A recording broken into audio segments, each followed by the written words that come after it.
বাংলা ধর্মকথা চ্যানেলে আপনাদের স্বাগত জানাই।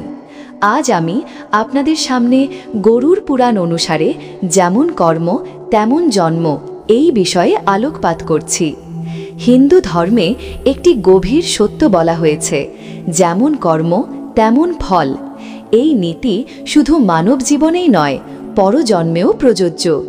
গরুর পুরাণ, যা বিষ্ণু ও গরুর কথোপকথন নিয়ে রচিত, তাতে বলা হয়েছে মৃত্যুর পর আত্মা তার কর্মফল অনুযায়ী নতুন দেহ লাভ করে। এই পুনর্জন্মের ধারা চলতে থাকে যতক্ষণ না আত্মা পাপ মুক্ত হয়ে মোক্ষ লাভ করে। গরুর পুরাণে বলা হয়েছে মানুষ মৃত্যুর পর যমরাজের সভায় তার কর্মের বিচার হয়। যে যেমন কাজ করে তাকে তেমনই ফল ভোগ করতে হয়। যে আত্মা পবিত্র কর্ম করে সে স্বর্গে যায়, আর যে পাপ করে সে নরকে ভোগান্তি পেয়ে আবার নিচু জীবরূপে জন্ম নেয়। পুরাণে বলা আছে, যেমন কর্ম তৎ জন্ম তৎ ভবতি মনুষ্যঃ, অর্থাৎ মানুষ তার কর্ম অনুযায়ী পরজন্ম লাভ করে। পাপ ও পরজন্মের সম্পর্ক গরুর পুরাণে স্পষ্ট বলা আছে। কোন পাপে আত্মা কোন জীবরূপে জন্ম নেয়? প্রথমত, হত্যা বা প্রাণী হত্যার পাপী। যিনি অকারণে অন্য প্রাণী হত্যা করেন তিনি পরজন্মে পশু, হিংস্র প্রাণী বা কুকুর রূপে জন্ম নেন, যাতে তিনি নিজের জীবনের কষ্ট বুঝতে পারেন। দ্বিতীয়ত, চুরি ও অসততা। যে অন্যের সম্পদ চুরি করে বা প্রতারণা করে সে সাপ, শেয়াল বা ইঁদুর রূপে জন্ম নেয়, কারণ এই প্রাণীরা গোপনে অন্যের জিনিস নেয়। এটাই কর্মফলের প্রতিফলন। তৃতীয়ত, মিথ্যাচার ও প্রতারণা। যে সব সময় মিথ্যা বলে সে তোতা বা কাক হয়ে জন্ম নেয়, কারণ এরা ক্রমাগত আওয়াজ করে কিন্তু সত্য অর্থ প্রকাশ করতে পারে না। চতুর্থত, ব্যভিচার বা চরিত্রহীনতা। যে ব্যক্তি পাপাচারে লিপ্ত থাকে সে পায়রা বা বানর রূপে জন্ম নেয়, কারণ এই প্রাণীদের স্বভাবই অস্থির ও লালসাপূর্ণ। পঞ্চমত, লোভ ও অর্থের আসক্তি। যে ব্যক্তি শুধুমাত্র ধনের পেছনে ছোটে সে গরিব বা ভিখারি রূপে মানব জন্মে ফিরে আসে, যেন সে বুঝতে পারে প্রকৃত সম্পদ হল ধর্ম ও দয়া। ষষ্ঠত, অতিভোজন ও লালসা। অতিভোজী ও ভোগ লালসায় ডুবে থাকা ব্যক্তিরা শূকর বা কাক হয়ে জন্ম নেয়, যারা অসুচি খাবারে বেঁচে থাকে। সপ্তমত, অভিমান ও অহংকার। যে নিজেকে সর্বোচ্চ ভাবে সে পরজন্মে নিম্নজাত প্রাণী বা দাসরূপে জন্ম নেয়, যাতে বিনয় শেখে। অষ্টমত, দুঃখে থাকা লোককে অবজ্ঞা করা। যে দরিদ্র বা অসহায়কে অপমান করে সে পরজন্মে অন্ধ বা বিকলাঙ্গ হয়ে জন্ম নেয়, যেন সে অন্যের দুঃখ বোঝে। নবমত, গুরু, পিতামাতা বা দেবতার প্রতি অশ্রদ্ধা। এই পাপীদের জন্য গরুর পুরাণে বলা হয়েছে তারা অশুভ আত্মা বা প্রেত হয়ে ঘুরে বেড়ায় যতদিন না তারা পুণ্য অর্জন করে। দশমত বলা যায় অন্যের দুঃখে আনন্দ পাওয়া। যে পরের কষ্টে সুখ পায় সে বিষধর সাপ হয়ে জন্ম নেয়।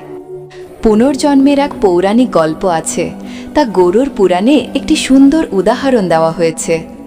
একবার রাজা বীরচন্দ্র নামে এক রাজা ছিলেন।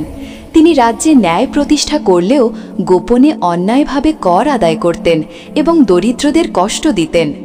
মৃত্যুর পর তার আত্মা যমলোকের দ্বারে উপস্থিত হলে যমদূতরা বলল, এই রাজা দান করেছে কিন্তু অন্যের অন্ন ছিনিয়েছে, তাই তাকে মানব জন্মে ফিরে যেতে হবে, কিন্তু রাজা নয়, এক গরিব কৃষক হয়ে।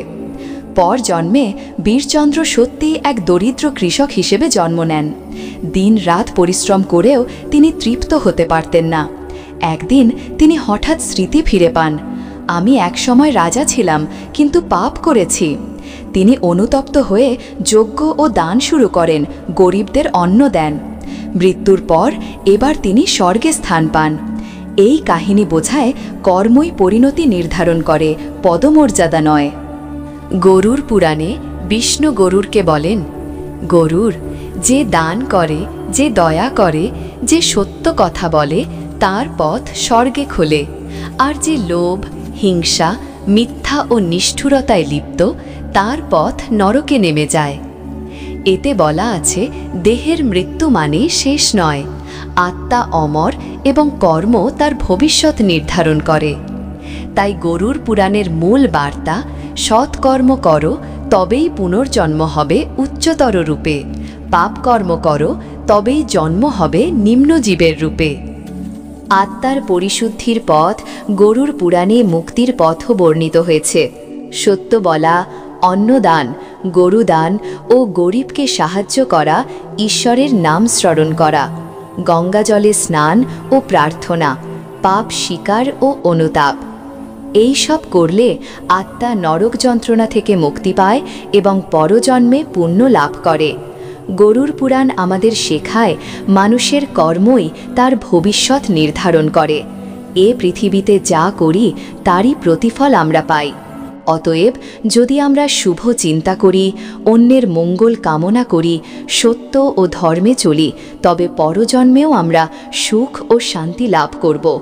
শেষে গরুর পুরাণের একটি বাণী, যে প্রাণী অন্যের কল্যাণে থাকে সে দেবতুল্য, আর যে অন্যকে কষ্ট দেয় সে পশুরূপে জন্মায়। আমার এই ছোট্ট পরিবেশনটি যদি ভালো লাগে তবে চ্যানেলটি সাবস্ক্রাইব করুন। সবাই ভালো থাকুন, সুস্থ থাকুন। জয় শ্রীকৃষ্ণ।